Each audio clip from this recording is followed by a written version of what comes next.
Estamos já no Rio de Janeiro. Vocês já percebem pelo sol, pelo óculos escuro, pela felicidade do tricolor que tá andando dentro do estacionamento. Achei meu carro. Dentro do estacionamento do Santos Dumont. E, bem, eu tô gravando esse videozinho aqui já pra poder atualizar vocês de algumas notícias que a gente precisa falar nesse domingo, que eu apurei lá. Principalmente notícias sobre lesão.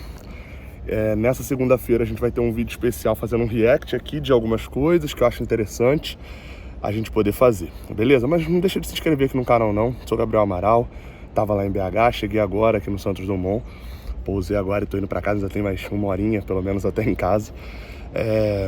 Dá um like aí embaixo, isso ajuda bastante aqui o canal também, beleza? Vamos lá. Seguinte, eu não vou ficar guardando segredo nem nada disso.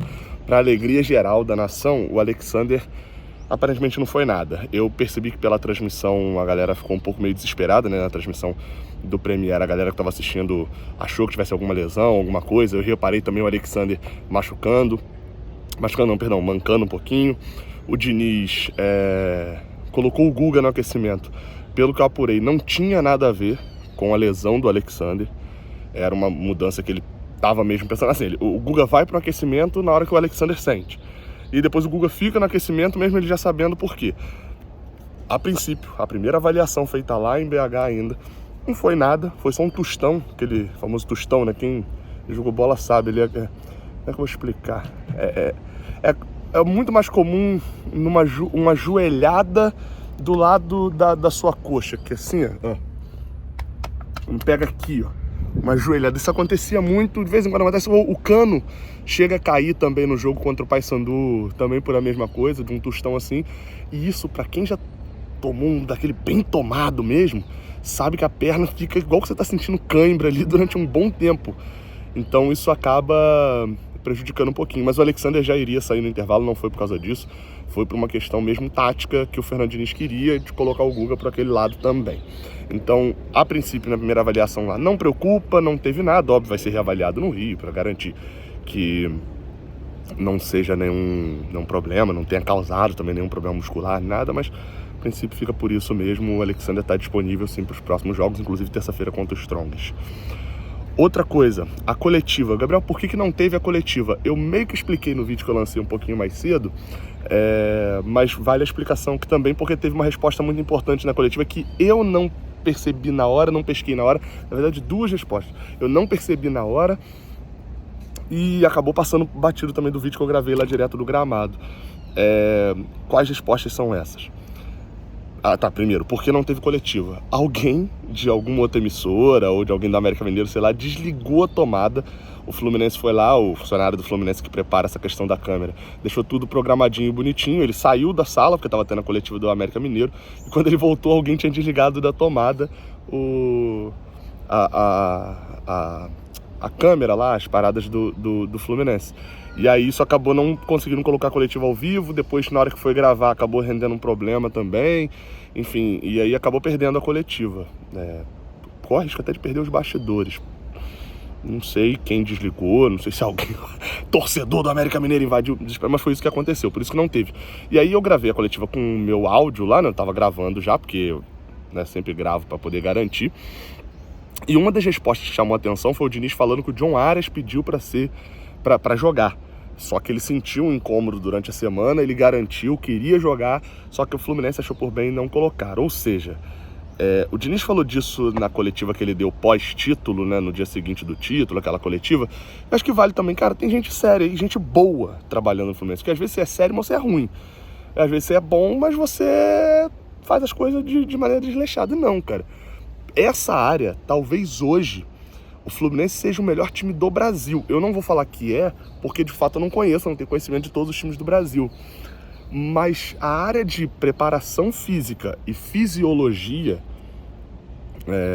fisioterapia, fisiologia, preparação física, essa área mais médica ali, o Fluminense hoje é destaque nacional, cara. E não é só por causa do Marcos Seixas, não é só por causa do filé, não é só por causa dos aparelhos que o Fluminense hoje tem no CT de recuperação, aparelhos credenciados aí para o mundo inteiro como destaque. Quando a gente esteve lá no CT, a gente viu, enfim, depois eu pesquisei também, de fato é algo bem chamativo. Não é só pela equipe que o Diniz trouxe, com Wagner Bertelli, não é só, é um conjunto inteiro de fatores, é soma disso tudo. Então assim, o John Aras não vai ter irresponsabilidade. É óbvio que um momento ou outro, o jogador do Fluminense, os caras estão num tesão de absurdo para poder jogar. Absurdo. Os caras querem jogar tudo. E assim, e aí cabe ao Fluminense também entender a hora de poupar. Tem alguns jogadores, por exemplo, que sabem já. Você pega um Marcelo e um Felipe Melo, os caras já têm noção do próprio corpo ali com 30 e tantos anos. O Marcelo tem 35, mas jogou em alto nível na Europa, num lugar onde se tem um conhecimento muito maior. E o Felipe Melo também jogou por menos tempo lá, mas já é um pouco mais velho. Então esses caras têm mais a noção. Um John Aras, o cara tá desesperado pra jogar, o cara tá jogando muito, tá voando, enfim. O cara tá querendo mostrar, e não é só mostrar serviço, não, porque ele não quer perder a vaga titular, não, o cara tá no ritmo de jogar. Então, preferiram poupar o Aras, segurar ele nesse jogo. O Diniz até falou que pode ser que poupe mais algumas vezes durante o campeonato, porque sabe que as viagens e as múltiplas competições podem fazer com que o time poupe 4 ou poupe 5. Tem elenco para isso? O Diniz falou isso, a gente tem time para poder poupar. Eu acho que tem uma ou outra posição que o reserva ou não existe, né, como o caso da lateral esquerda, que o nosso reserva é titular no meio de campo, ou não existe, ou então não passa muita confiança, como para mim é o caso do gol, né, por exemplo. São dois garotos que juntos não tem 10 jogos no gol. Podem ser, e bem, podem, mas a gente não tem a segurança de que o Fábio tá agarrando pra cacete também, né? Zero bronca do Fábio até agora no ano. Enfim, então você tem essas duas coisas, esses dois fatores aí em relação a poupar. Além dessas posições, o que pode acontecer também? O Diniz, no ataque, por exemplo, não tem reserva pro Cano. Não tem reserva pro Keno. O que o Diniz fez? Inventou ontem um esquema com 3 centroavantes. E talvez o que possa ser a solução possa ser um negócio desse. Mas o Ganso não tem uma reserva. A gente jogou contra o Paysandu, óbvio, era o Paysandu, terceira divisão, mas jogou sem Ganso, o Lima pisou na área, fez uma forma diferente de jogar. O Fluminense precisa ter várias formas de jogar e tem mostrado isso com o Fernando Diniz, dá pra gente elogiar sim. A outra coisa que passou um pouquinho batido pra mim na coletiva era a questão do pênalti. O Diniz fala, ele dá uma cutucadazinha ali, acho que ninguém pegou isso, além da coletiva não ter saído na Flu TV, mas saiu aqui no canal com a resposta do Diniz em áudio, o áudio tá, né, dá pra entender o áudio, né? E o Diniz fala bem assim, foi uma escolha do campo, isso eu até falei na live do canal 20, falei, cara, o Diniz não gritou pro Cano bater, nada disso. Cano pegou a bola e bateu. Gabriel, então aconteceu igual contra o Botafogo, que alguém pegou a bola e tal. Não, porque o Diniz fala disso, inclusive essa é a cutucadinha ali que tem. Falou, o Fluminense tem 3 batedores.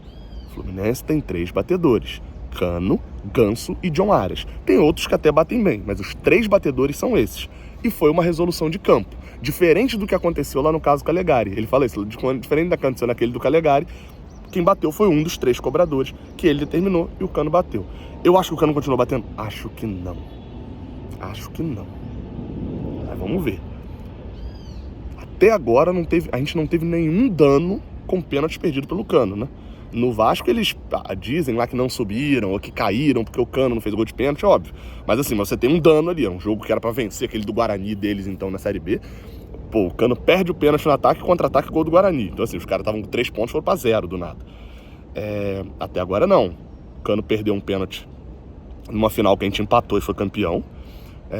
O Cano perdeu um pênalti num jogo em que ele fez o gol no rebote, que foi esse agora contra o Flamengo. E o Cano perde o pênalti, o pênalti perdido pelo Cano, num jogo em que 4 minutos depois ele faz um gol e o Fluminense ganha por 3-0. Até agora não teve nenhum dano. A gente não teve nenhum jogo que a gente perdeu ou que teve um problema porque o Cano perdeu o pênalti. Espero que continue assim. Então é isso. Olha só, esse vídeo tá saindo aí ainda no domingo. Informações sobre o Alexander, sobre o John Aras, algumas informações. Na segunda-feira tem um react legal. Acho que vocês vão curtir o react, que eu vou lançar aqui um react comentado. Depois de amanhã já tem Strongest, eu tô aqui no Rio de novo. Tô indo embora hoje, já tô voltando pro Rio já na próxima semana. Tamo junto, até a próxima. Valeu!